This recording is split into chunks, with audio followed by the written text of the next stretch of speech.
Welcome back to Meaningful Vitality. Today I want to talk about what it's like to go through an infidelity in a relationship or an affair and how to work through that, both possibly as an individual as well as a couple. And when this takes place, emotions are going to vary greatly. There might be anger, sadness, confusion. You still might love that person or have compassion for that person that maybe cheated on you if you're on the receiving end. And that might be even more confusing because you want to be mad. And I'm going to talk about two different approaches to this. One is if you decide to stay together in the relationship, and the other one is if you decide to part ways after an affair. And both are valid options, and there's no right option for that, but just trying to determine what is best for you and the relationship. If your partner cheated on you, there might be a lack of trust that may be very hard to rebuild and you'll have to part ways. Or you may choose to stay together, and that is completely okay too, but there's going to need to be certain things that take place, both as an individual, for both individuals, as well as a relationship as a whole. And I'm going to talk about ways in which you can heal no matter which path you take. First, I want to talk about staying together. Choosing to stay together can be very difficult, but it's definitely possible. I've seen it in my own work as a therapist, with couples I've worked with individuals I've worked with. It's going to take hard work, though, on both parties. And that's something I want to make sure to point out is if this is going to take place, both parties have to be willing to put in the work. They have to try and forgive. They have to move forward. And this isn't always a quick process, but both parties have to be willing to do it. There needs to be open communication from both parties about feelings, about boundaries and expectations, and ways that trust can be rebuilt, and what both partners need, but especially what the hurt partner needs in order to forgive, move forward, and to build that trust. Throughout this, I'm going to say it, no matter which path you take, counseling probably is needed. It's hard to move forward as a couple without a third party to help you work through those hurts. And I highly recommend individual counseling. It is so beneficial. No matter which path you choose, both partners probably need to have individual counseling. The one that maybe had the affair needs to work on maybe what got them to that point and how they can move forward.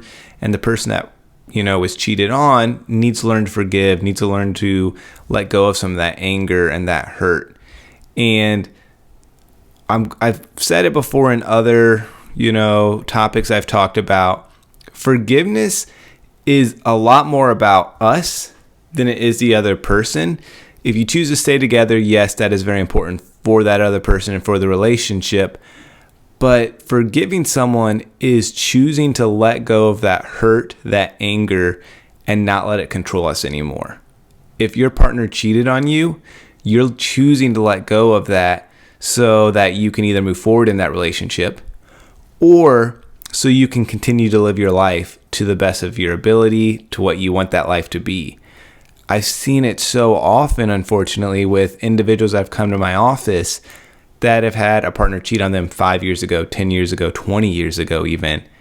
And that is still, the reason they're coming into my office, or the reason they're anxious, depressed, angry, and not living a fulfilling life. And that's, their hurt's valid. I will always say that their hurt is valid, but that's hard to see because, maybe they're 40 years old and over half their adult life, they're holding on to this hurt that took place when they were in their mid-20s.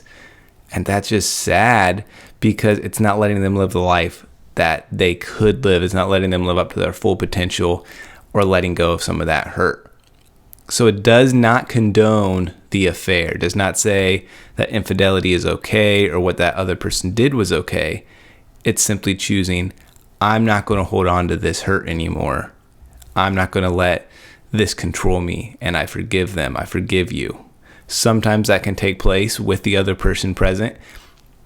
I highly recommend this if you choose to stay together, that a conversation needs to take place between the two of you eventually. And forgiveness is a process too. You don't just wake up and be like, I'm going to forgive them today. No, it's going to take time and it's going to be a process. I'm learning to forgive that person. I'm in the process of forgiving and letting go of some of those things. probably a conversation does need to be had, like I said, along the way, just letting the other partner know that you forgive them. And it goes both ways. There may be some forgiveness needed on the person that had the affair as well.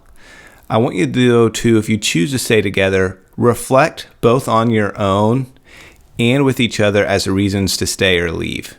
This isn't easy, but I want you to decide as an individual what you want and then have that conversation with your partner and talk about what that looks like to move forward. What are you going to do to better the relationships so things like this don't happen again? And that partner that was hurt needs to, in the act of forgiveness, in the process of building trust, and possibly with a counselor, to share the impacts the infidelity had on the relationship and them as a person. And learning to manage your emotions along the way. Trying to manage anger, hurt, sadness, using coping skills, things I've talked about, living a healthy and meaningful life, getting exercise, doing breathing activities, journaling, things like that. But counseling is, again, I've said it before, maybe I'm a little biased as a counselor, but these are things that are really difficult to work through on your own because this is a trauma. And that's one of the things I've said before. Trauma is near impossible to work through on your own. I highly recommend some kind of eye movement therapy such as EMDR or accelerated resolution therapy. It's very helpful. I've talked about it in other videos, other shorts. What it basically does, it uses eye motion. So you'd follow some kind of device to make your eyes move back and forth, and the counselor would ask you certain questions to help you process that. It can be very effective. Yes, it's not always easy, but it's usually a lot gentler and a lot less aggressive or, heightening of emotions than traditional talk therapy. So look into finding an EMDR or an accelerated resolution therapist in your area to work through these things. And again, this is going to take time, the forgiveness process, building trust in the relationship, and just trying to move forward with that. So continuing to consider forgiveness. If you choose to stay together, that has to take place, and there needs to be some conversations that happen. But even if you choose to end the relationship, this is something I would highly consider or highly recommend for anyone that is going through such a topic as an affair. When it comes to forgiveness, though, allow yourself to start going through the process of forgiveness when you're ready. First, there may be some grief of losing that partner. If you choose to end the relationship, grief of losing just the trust, or scared, not knowing what's going to move forward. Allow yourself to feel those emotions first before maybe starting that process of forgiveness. But it needs to take place. Also, if you do choose to stay in the relationship, you need to forgive, because resentment can be the downfall of a relationship.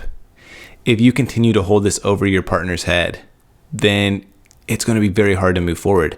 And that's not just with an affair or infidelity. If there's any kind of resentment in a relationship, it's very hard to have a healthy and effective relationship. So that's something you guys need to discuss. That's something you need to work through on your own, and letting go of that resentment, those hurts. Because if you continue to, even if you don't even mention them to your partner, but in your own mind, you're resenting them because, maybe they don't have a job and you do. Maybe you're resenting them because they're more successful at their job than you are.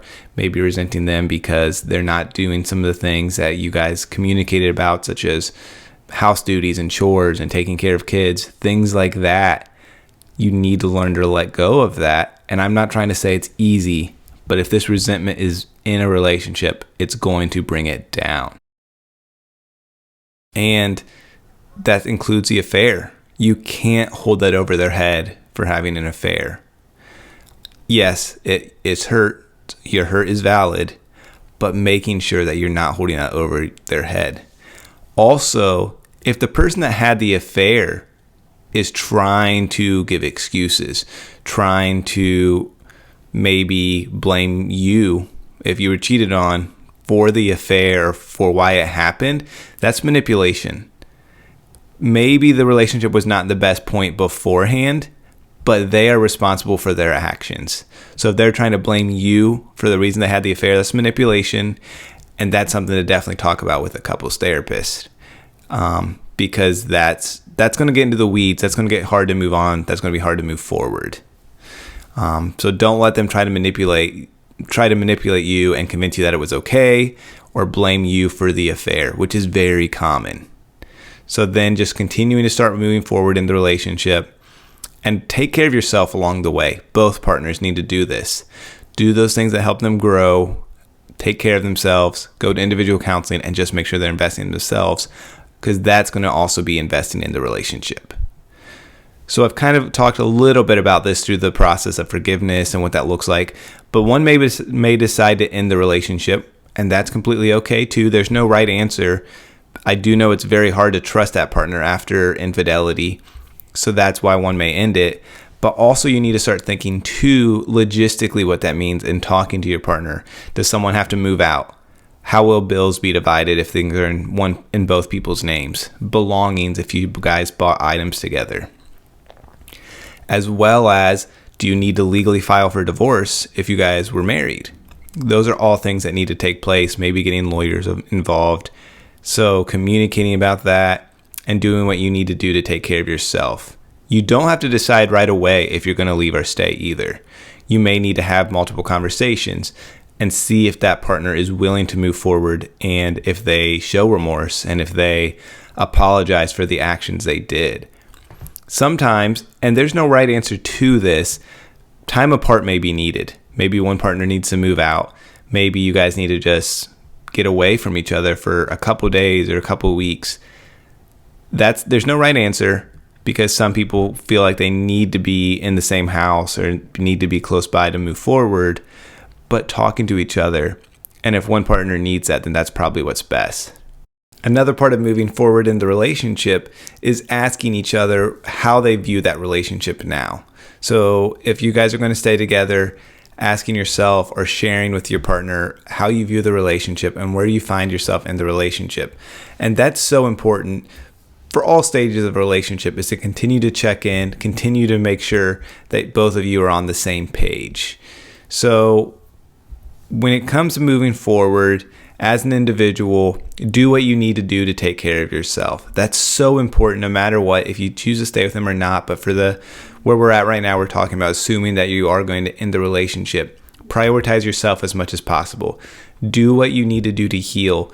Get into a community of people that you can be honest and close with, that are going to help you grow. A lot of the things I've talked about in past videos of just living a healthy and meaningful life, making sure you're getting exercise, you're getting sleep, you're getting food and water, things like that. Then when you need to, you're going to counseling, you're going to therapy to work through some of these things, because that is so important as well to better yourself as an individual moving forward and trying to let go of some of this hurt.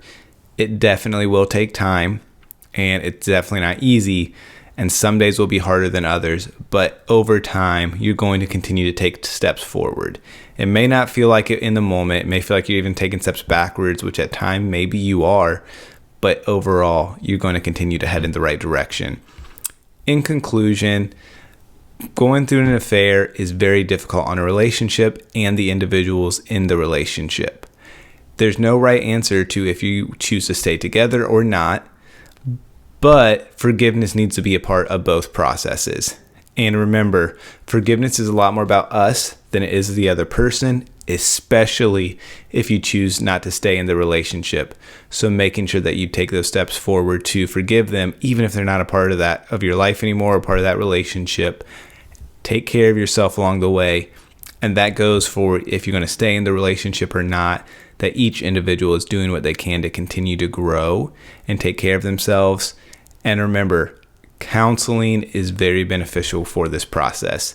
Trying to work through the grief and the trauma using EMDR or accelerated resolution therapy can be so great. And going to a couples counseling if that's something that is needed if you're trying to work on the relationship. Going through an affair or infidelity is definitely not easy, but implementing some of these things, taking care of yourself, and trying to grow as an individual and in the relationship will definitely be worth it. And I hope you were able to learn a thing or two today.